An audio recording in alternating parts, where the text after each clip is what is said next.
Pemirsa, kita masih bersama Indonesia Lawyers Club. Prahara di PKS sampai kemana? Bu Fajrul, silakan lanjutkan. Apa beda prahara ini dengan Demokrat?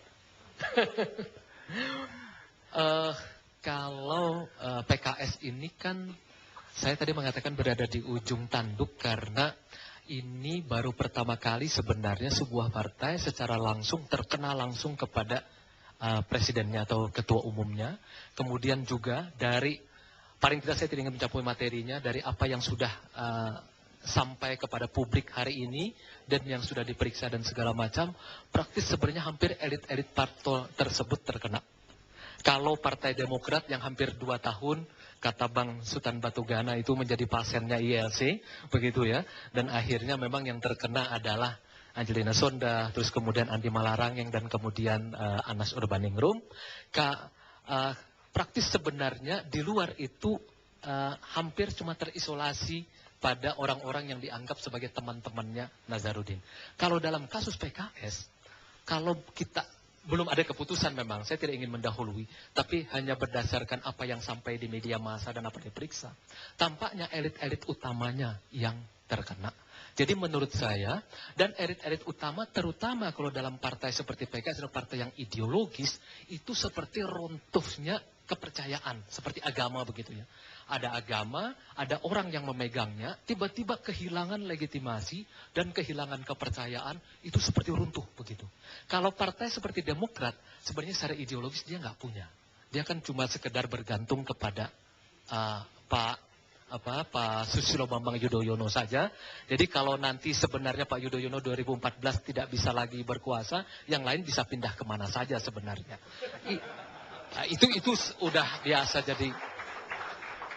Tapi saya terus kemudian kalau berbeda dengan sebuah partai yang sifatnya sangat ideologis, apalagi yang berkutat kepada agama, apabila mereka yang menjadi apa yang kita sebut sebagai core groupnya mengalami masalah, ini akan menghilangkan kepercayaan di dalam lingkar luarnya paling tidak, dan sulit sekali untuk mengambil orang-orang yang di luar daripada mereka.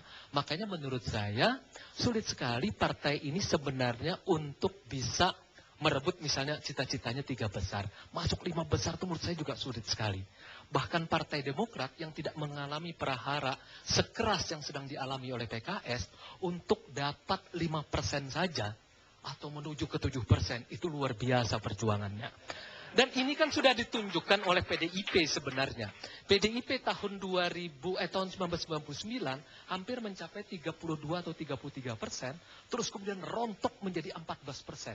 Anda bisa bayangkan sebuah partai bisa rontok itu 20%, itu hanya bisa terjadi di Republik ini. Dan itu pun masalahnya sebenarnya hanya berkutat pada, sebutlah Ibu Mega karena ketidakmampuannya. Soal korupsi tidak terlalu terkena misalnya seperti itu. Beda dengan Partai Demokrat dan beda dengan partai PKS. Jadi kalau kita mau urut kehancurannya ini sebenarnya dari PDIP, kemudian Partai Demokrat dan PKS, menurut saya sangat keras kehancurannya sebenarnya. Saya nggak tahu bagaimana cara mereka bertahan sehingga mengembalikan kepercayaan bahwa elit-elit ini bisa kembali dipercaya paling tidak di lingkaran dalam dan kemudian oleh pihak yang lain. Hari ini elit PKS bertemu dengan Muhammadiyah. Mungkin nanti akan bertemu dengan NU atau bertemu dengan elit yang lain. Tapi saya pikir itu tidak akan banyak memperbaiki sebenarnya pada tubuh partai ini sendiri.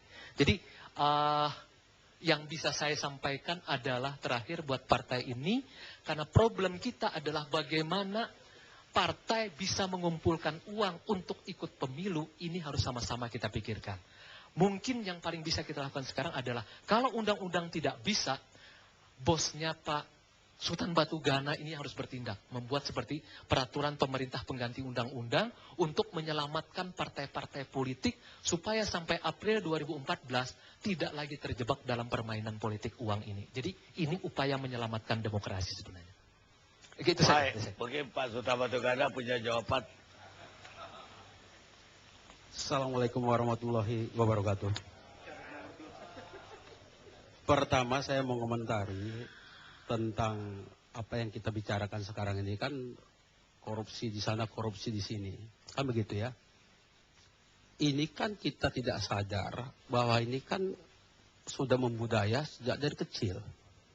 Ya, agak lemas saya memang. Dari tadi rapat saya, Pak. Makanya tadi ada di SMS, kok Pak Sultan matanya merah, ngantuk. Bukan ngantuk, capek saya. Tapi menghormati ILC, saya datang.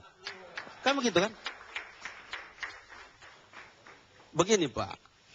Jadi, ini budaya kita ini budaya mental ini, yang miskin.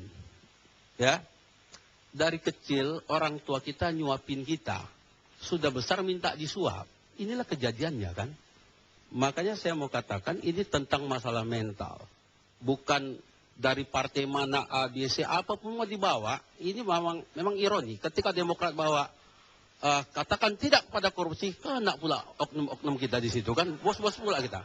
Nah sekarang PKS peduli dan bersih. Kena pula dia. Tapi ini tantangan untuk kita. Tetap harus yakin kita.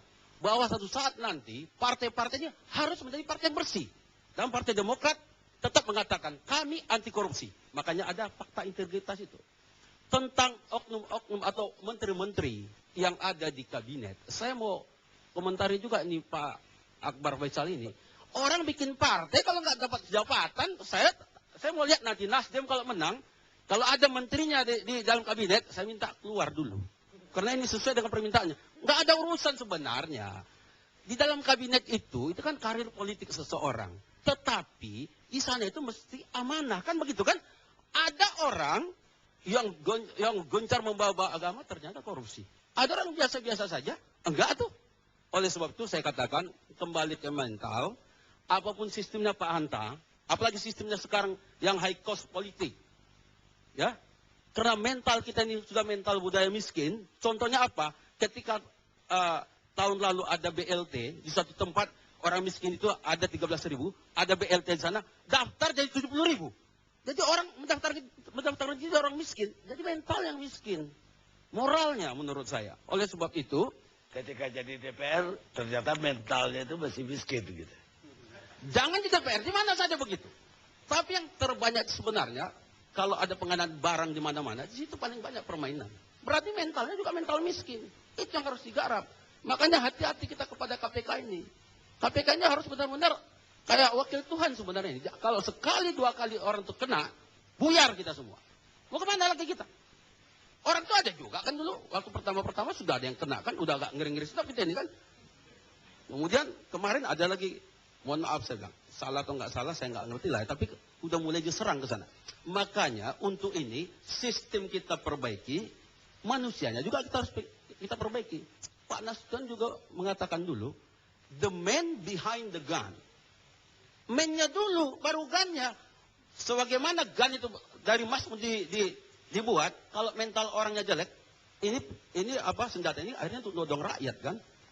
Itu kita katakan mental sebenarnya. Insya Allah, Pak Karni, dengan diterpanya kita Demokrat dengan badai yang 2 tahun ini, pasien ELC kita 2 tahun, kita rela kok. Tapi alhamdulillah, pelan-pelan kita bisa memperbaiki diri. Makanya ada di Demokrat fakta integritas. Kemudian ketika ada KLB, Pak SBY sudah katakan, jangan sekali-sekali kader Partai Demokrat bawa Demokrat untuk cari duit. Jangan, di sini juga kita umumkan pada rakyat. Kalau ada yang begitu, tangkap. Begitu. Makanya KLB kita dibalik, tanpa ada yang aneh-aneh lagi, kita nyumbang. Nyumbang kita, alhamdulillah, terpilih Pak SBY jadi ketua umum. Kan itu yang kita harapkan. Saya percaya, ke depan, kalau kita mau sama-sama, didukung oleh rakyat, akan muncul nanti politisi yang bersih, partai yang bersih. Harus kita yakin. Kalau mulai sekarang kita nggak yakin, mau kemana Republik ini kita bawa? Itu komentar saya. Anda yakin? Ini tadi kan Bang Sultan kayaknya tidak terlalu memahami apa yang saya maksud. Jadi boleh saja orang partai, persoalannya adalah jangan ditarget dong. Bertanggung jawab pada yang namanya biaya kongres, bertanggung jawab pada yang namanya pengkaderan 2 hari di mana lah misalnya kan gitu ya. Ini kan persoalan komitmen. Saya setuju saja apa yang dikatakan Bang Sultan, tapi kan kemudian realitasnya seperti itu. Kalau kita mau buka-bukaan, monggo silakan. KPK langsung audit deh kementerian yang dipimpin oleh orang partai. Ayo. ICW pasti sudah punya catatannya. Misalnya BPK kan udah, Bang. yang namanya bibit, Ya kan, kita tahu di mana sumbernya. Yang namanya UKM, koperasi, ini kan di kementeriannya partainya Bang Sultan nih kan. Udahlah, kita tahulah barang ini kan. Kita jangan pura-pura lah. Tapi begini Pak Akbar, Anda itu terlalu terlalu sensasional menuduh-nuduh orang kayak gitu. Jadi nggak boleh Anda menuduh, mau siapa, tunjukkan dulu ada masalahnya apa. Sekarang ini zaman transparansi, ya. Apapun dibuat orang, apapun yang Anda katakan, dinding pun bisa ngomong. Ya, itu wartawan di mana ada semua. Jangan langsung memvonis ada pengkaderan di mana ada menterinya di sana. Mereka kan punya cara mendapatkan sesuatu sepanjang itu halal. Kenapa tidak? Apa dilarang mengkader orang? Kan enggak kan? Mau 10 kali kau kader orang, kalau kau itu bisa bertanggung jawab, enggak ada masalah. Benar itu, biayanya yang saya maksud. Iya, itu kan bisa dipertanggungjawabkan. Masing-masing kita itu mempertanggungjawabkan kepada rakyat, yang lebih seru lagi, yang paling hakiki lagi, kepada Allah Subhanahu wa taala. Kan begitu. Jangan langsung curiga. Makanya dia punya pameo restorasi. Apapun dibilangnya, kita lihat kan nanti restorasinya itu. Itu kan semua dari kader partai-partai lain itu yang ke sana. Mudah-mudahan sampai di Nasdem dicuci otaknya jadi bagus. Alhamdulillah, mudah-mudahan. Kan begitu. Kita harapkan begitu. Itu doa saya loh ya. Jangan sampai membawa penyakit dari partai yang pindah-pindah itu ke sana. Banyak pula kalian nanti. Kan begitu. Pemirsa, baru kita ngobrol sama politisi. Politisi itu harus mampu menjanjikan apa yang akan terjadi tahun depan. Dan harus mampu juga memberi alasan kenapa janji itu tidak terpenuhi. Winston Churchill. Kita istirahat sejenak.